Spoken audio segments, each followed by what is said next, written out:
మనందరము ఒక్కటే, దేవుడు మాత్రము ఒక్కడే గాని మనందరమే ఒక్కడే దేవుడంటే నమ్మినా ఎవరి ఇష్టం వచ్చిన ఆరాధ్య దైవాన్ని వారు ఆరాధిస్తారు. కాబట్టి దేవుడు ఒక్కడే అని చెప్పినంత మాత్రాన అందరూ ఒకే దేవుడిని ఆరాధించట్లేదు.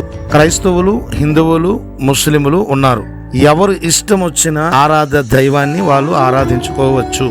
ఎవరికిచ్చిన ప్రమాణ గ్రంథాన్ని, మత గ్రంథాన్ని వాళ్ళు గౌరవించాలి. యేసయ్య మాత్రము నేను ఒక్కడనే దేవుడను, నేను తప్ప వేరొక దేవుడు నీకు ఉండకూడదు.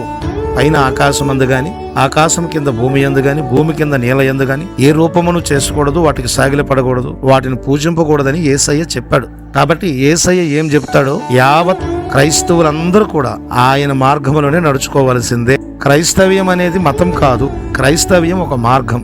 దొంగలు, దాదాలు, రౌడీలు, త్రాగుబోతులు, వ్యభిచారులు, మోసగాలు, అబద్ధకులు ఎంతో మంది యేసుక్రీస్తును నమ్ముకొని మారు మనసు పొంది వ్యసనములు విడిచిపెట్టి మంచి బ్రతుకుతున్నారు. యేసయ్య సర్వ లోకానికి వెళ్లి సర్వ సృష్టికి సువార్త చేయమని చెప్పారు కనుక యేసయ్య మాట మేము వినాలి.